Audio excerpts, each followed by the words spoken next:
CSK अगले season 5 फिसड्डियों को हटाएगी, एक नई टीम बनाएगी और दमदार टीम बनाएगी। महेंद्र सिंह धोनी को छठी बार चैंपियन बनाने वाली है। जी हाँ दोस्तों, एक खबर बता दें दोस्तों कि सीएसके के लिए नए नियम लिया गया है। 5 ऐसे खिलाड़ी हैं जिनको परफॉर्मेंस बहुत ज़्यादा इस वक्त खराब रहा और इस सीजन में सीएसके अगर नंबर आखिरी में रही, पूरे 17 सीजन हो चुके हैं, जिससे पहले ये 18वां सीजन था। आज तक कभी ऐसा नहीं हुआ था कि सीएसके लीग स्टेज में सारे मैचेस खत्म होने के बाद आखिरी पायदान पर फिनिश करे और 10वें नंबर पर अब फिनिश करे। आज तक ऐसा कभी नहीं हुआ था, लेकिन इस बार वो भी हो गया दोस्तों। लेकिन उससे उभरने के लिए सीएसके को फिर से चैंपियन बनाने के लिए 5 बार टाइटल जीत चुकी है। 6वीं बार टाइटल जीतने के लिए महेंद्र सिंह धोनी का एक शानदार विदाई देने के लिए खबरें हैं दोस्तों कि एक दमदार टीम बनाई जा रही है और 5 अंडर परफॉर्मेंस ऐसे खिलाड़ी जिनका नाम बहुत बड़ा भी है और पैसे जिनको ज़्यादा दिए गए हैं, लेकिन उनका परफॉर्मेंस वैसा नहीं है। तो उनकी जगह पर भी खिलाड़ियों को, कुछ नए युवाओं को और कुछ नए खिलाड़ियों को लेने की कोशिश ऑक्शन में की जा रही है और जो मिनी ऑक्शन होगा उसमें कुछ खिलाड़ियों को लेने की कोशिश भी की जा रही है और इन 5 का जो रिटेंशन नहीं होना है या तय है। और कौन कौन से 5 खिलाड़ी हैं जो एक एक करके मैं आपको बताऊंगा। और सबसे पहले नाम आता है रविचंद्रन का, अश्विन का। अश्विन भाई साहब, अब आप सोचेंगे कि अश्विन को क्यों हटा सकती है सीएसके, तो अश्विन जो है वो बहुत ज़्यादा ही फ्लॉप साबित हो रहे हैं। 18वें सीजन के लिए आप मेगा ऑक्शन में सीएसके ने 9 करोड़ 75 लाख में इनको खरीदा था और लेकिन अश्विन इस कीमत पर खरे नहीं उतरे, वह इस कीमत को वसूल नहीं करवा पाए और आईपीएल 2025 में 9 मैचों में सिर्फ और एक 7 विकेट ही अश्विन ले पाए और इस वजह से यहाँ पे 9 करोड़ 75 लाख इनको सीएसके बचाने की सोचेगी और सोचेगी कि कुछ और बढ़िया खिलाड़ी हमें मिल जाए। इसके अलावा इनका खिलाड़ी जो है डेवेन कोनवे, इनकी भी विदाई हो सकती है सीएसके से और इनको रिटेन नहीं किया जा सकता, तय माना जा रहा है। और अब रिटेन क्यों नहीं किया जाएगा, क्योंकि आप बाहर हो सकते हैं।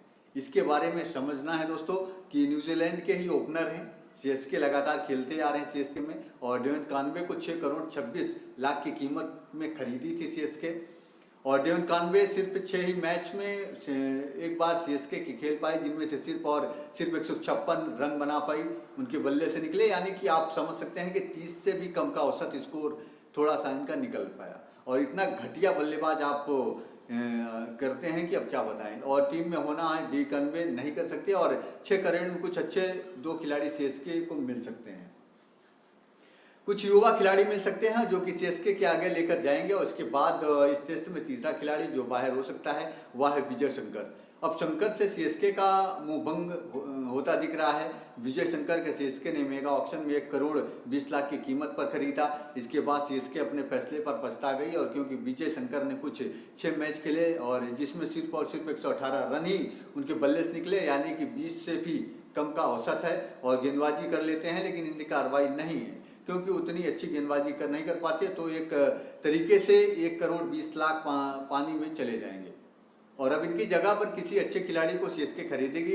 इसके बाद आप अगला खिलाड़ी हैं दोस्तों मुकेश चौधरी पूरे सीजन फ्लॉप रहे, सिर्फ 2 ही मैच खेले और 2 में से सिर्फ एक ही विकेट ले पाए, चोटिल भी हो गए और कुछ धार ऐसी थी नहीं कुछ कर पाए दोस्तों, उनके पास वजह थी और इस बार ज़्यादा मौका दिया गया इनको, तो इस वजह से सिर्फ 2 ही मैच खेल पाए, एक ही विकेट ले पाए। और अब ऐसे में खिलाड़ी की जगह पर तो आदमी सोचेगा ना कि यार कुछ खिलाड़ी अच्छे हों और जो अच्छे हों उनको खरीदा जाए। और फिर इस लिस्ट में 5वां नंबर है दीपक हुड्डा का। दीपक हुड्डा को भी बाहर कर दिया जाएगा, तय माना जा रहा है। दीपक हुड्डा कुल जो है उनके सीएसके की इस बार 1 करोड़ 70 लाख में मोटी रकम पर खरीदे हैं और लेकिन वह 7 मैचों में है दोस्तों मैदान पर उतरे और सिर्फ 32 रन। सोचिए जो एक मैच में आदमी बना देता है, भाई साहब ने 7 मैचों में 32 रन बनाए, ये कितनी घटिया इन्होंने बल्लेबाजी की और इस वजह से भी इनको टाटा बाय करने का समय भी सीएसके के पास आ चुका है। और सीएसके तय मानिए दोस्तों हटाने वाली है और एक नई टीम अपनी दमदार टीम बनाने वाली है। आप बताइए आपको क्या लगता है। इस वीडियो में देखिए लास्ट तक बने रहेंगे। बहुत बहुत शुक्रिया।